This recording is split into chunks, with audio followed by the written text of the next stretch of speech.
One of the most common questions I get from the players I teach is, hey, Devin, how do I spin the ball back like the best players in the world? And I get it, I totally do. It is extremely satisfying to see a PGA Tour player flush a wedge shot, hit it past the pin, and spin it back like it's on a string. Just pulled the cord on it and just whizzed back into the hole.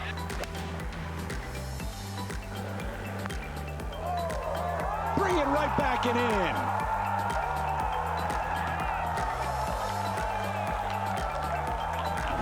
But for most of us, this may be the only way to get your ball to come back like it's on a string. If controlling spin is your fault, I've got the fix.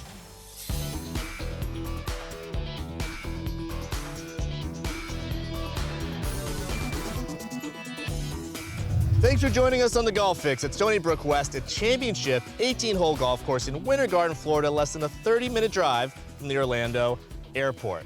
For some people, spin is a mystery, so elusive, but at the end of the day, spin is what's gonna allow you to control your ball. It's gonna allow you to control the trajectory, it's gonna allow you to control the carry, and ultimately anticipating what the ball is gonna do once it lands. So what really affects the spin rate? Well, let's talk about it. So the only things that really affect the spin rate are the club, the loft, the shaft, the head, the speed, the attack angle, the dynamic lofted impact, the ball that you use, the lie, the contact point on the face, the weather, wet versus dry. I could go on and on. Luckily, we have a cheat sheet for you, so check this out. There are a lot of factors that affect spin. Let's go over them now. But at the end of the day, a lot of it has to do with friction. Friction is very important, and some of these different situations will affect the friction, whether it's the type of ball that you have, whether it's the lie that you have, the weather, or even the attack angle versus the loft. So let's talk about it. Now, what's good or bad about spin? Well, it kind of depends. It depends on the club that you're hitting, and it also depends on what you're trying to achieve. So for most approach shots, we want to be able to control our spin. And most people struggle with not enough spin versus too much. The tour players, because they have so much speed, which we'll get into in a second, can also affect sometimes the ball spinning too much. So for instance, if I take a swing here and I swing really hard and I don't have a very good impact, meaning maybe I have some added lofted impact, the ball is going to tend to have so much spin and loft that it will balloon up, and so it will spend more effort and more time going up and less going out. So I'm going to do that here. I'm going to try to swing really hard, try to add a little lofted impact, and if I have too much lofted impact for the speed that I'm swinging, the ball is going to go up too much and out not enough. And so that one went way, way, way up there. So a lot of loft, maybe good if I'm trying to go over a tree, but I'm trying to optimize distance, I'll probably lose 5, 10, maybe even 15 yards. Vice versa, if I swing slower, I swing shorter, I have a lot of shaft lead impact, so my dynamic loft is lower, that is definitely gonna lower the spin rate. And so that's why a lot of players that have less speed tend to have a difficult time getting the ball up in the air, have a difficult time stopping it on the green. And so understanding the perfect amount equipment-wise and also swing-wise for you is what is ideal. So if I take this club, this is a 7-iron again, shorter swing, slower swing, shaft lean at impact, you can see that barely got in the air. Ball would, if it did hit the ground, it would have rolled out a little bit more. And so that's just a different type of shot. It may be good into the wind, but for those of you who need more spin, let's kind of talk about what matters. So I think it's really important to understand that the equipment's a big deal. So if you have a premium ball versus maybe a ball that's strictly for distance, don't want to call it any brands, but there's certain balls that are going to have a lot less of a gripping layer on the outer portion of the ball. That can make a big difference. And also, you know, like this, you can see this right here. This club, because I've been using it, isn't exceptionally clean. If you have a clean club with good grooves, especially out of the rough, it's gonna make a big difference, gonna create more friction. On top of that, how you come into the ball. So a descending angle with a little bit of loft is what is then gonna produce some spin. So it's important to understand the attack angle versus the dynamic loft. TrackMan calls that spin loft. So the more spin loft to an extent, to a point, the more spin that you're gonna get. And so you want to have the right spin loft, attack angle, and dynamic loft for the shot that you're trying to hit. So what I want us to talk about now is if you're in different weather conditions. So let's say that I'm in a wet rough. Any sort of water is going to reduce friction. It's going to slide on the face. So that's important to understand.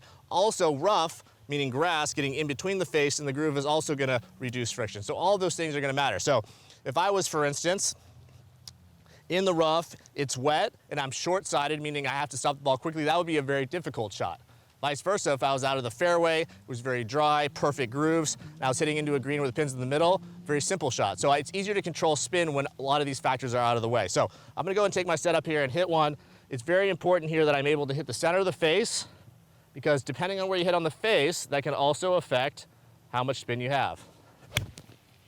So if I hit that a fraction heavy, and if you hit it a fraction heavy, that means that you're hitting it slightly high on the face. Higher on the face is going to reduce spin a little bit.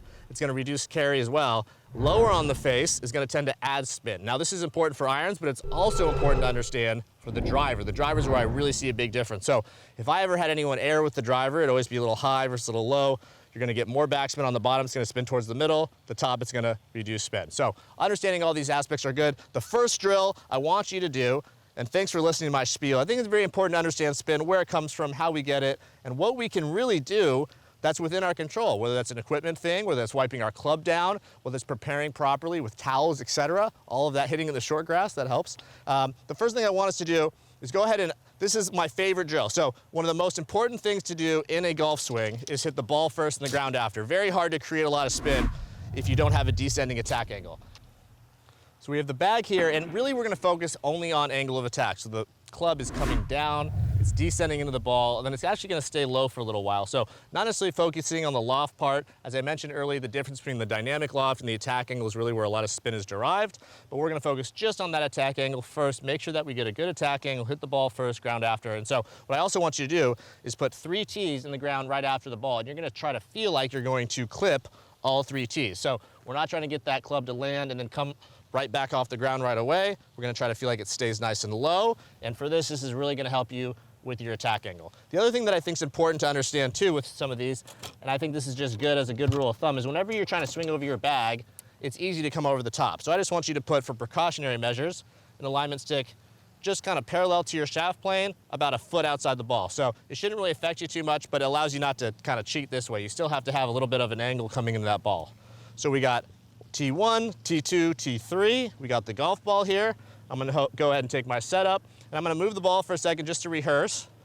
I'm gonna go back, I'm gonna come down. I have to really kind of, it almost makes me want to shift forward a little bit. Then from here, I'm gonna come, strike that first tee, second tee, third tee, and the club can come up. I'm gonna practice that again. Back, forward, tees, back, forward, tees, and now I'm gonna try to hit this ball. And then afterwards, my goal here is to get all these tees to come up out of the ground. So let's give it a shot here. So good setup, bag behind, don't hit it going back, but definitely don't hit it coming down, and then let's try to get all 3 of these tees to get struck. Let's do this.